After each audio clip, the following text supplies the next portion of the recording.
It really hit home to me, the disparities in just the system that was from an early age, because I saw it happening. They would put students, and it was always the more of the darker skinned students who were in the lower tracks. I had a language arts class that was purposely detracked, and had a dark skinned student who came in who was on the basketball team with me, and she walked into the room, saw me sitting there. She looked at me and said, she stepped back out, looked at the room numbers, like, I gotta be in the wrong room. This is for the smart kids. She wrote some of the most beautiful poetry. She was so intelligent, but the same system that had told me that I was smart, that I was capable, was telling other students that they weren't smart, that they weren't capable, that school was not for them, that they didn't belong here. We were put in remedial classes, and they made us feel like we couldn't learn. They separated us, and so it was tough. And when we went to go talk to the school counselors, they never told us about opportunities for college, how to prepare for college. As I got older, those things became apparent. There was some clear divide. Then my struggles with school began to happen because I spoke out about those inequities in school. It was almost to the point where I just was fearful to ask questions. When I was asking questions, it was overlooked or not completely explained to me. It kind of made me just kind of close in, where I felt embarrassed to ask questions and embarrassed to explore, because now I feel like I'm this ignorant person that doesn't know anything, so I should just be quiet. It seems like nobody really understood how you learned. As a kid, I was a hands-on kind of person. Yeah. And that's why I really admire Kairos. It's not just one way of learning. Each kid is different. So I want you to be thinking, again, will it float in our baby oil, canola oil, milk, and corn syrup? Oh, definitely. Okay?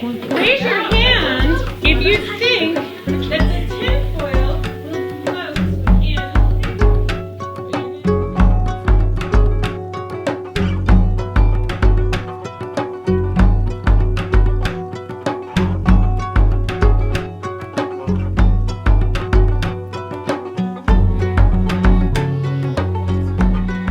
How do we expect children to succeed?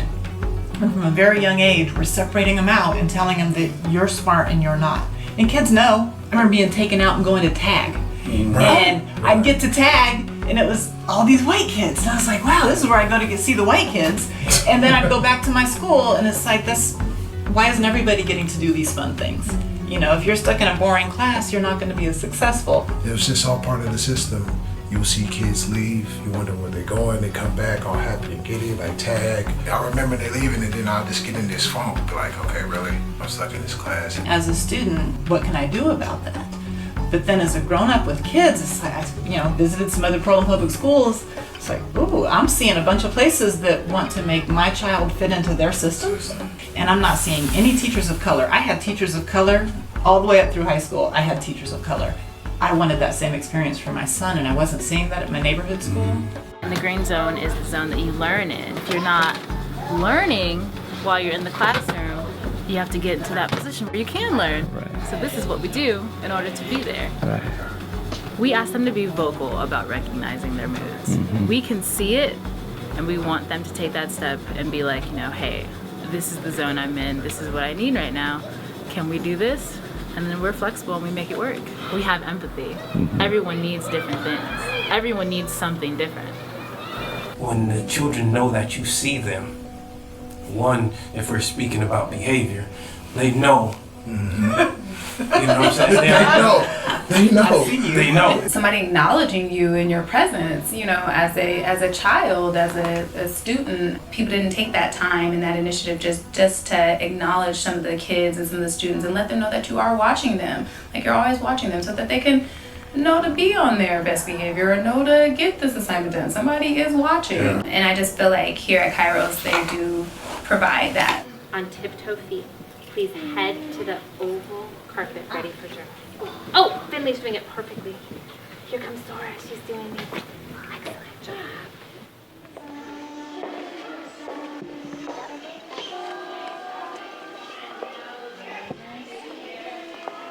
in the late 80s, the school district was talking about this gap. Like, how are we going to bring our African American students up in the achievement? And it's gotten worse. And that anxiety about sending our kids to school, I'm like, how am I going to send my baby to a place where I know that he is going to be one of a few students who look like him, no teachers that look like him? I could not take the chance that he would be lost in the shuffle and he wouldn't have a quality experience, and most importantly, walk away feeling important and strong and smart. And I am a Portland Public Schools supporter, but how long do we have to wait? How long do we have to wait for our children to receive? To be nurtured in Yeah. the way that they... And to be loved and loved. valued and come out of the school knowing that they are important human beings. Right. We need this. We need to reinsert this back into our community, to our children. For hundreds of years, this system has not worked for our children all over America. And to be able to move in that direction, to go up against a system that has been inequitable for so long, that takes so much courage. Right. I was excited to be able to have my daughter attend this school because I understand it from that construct. And so when I got that phone call, boulders were lifted off of me.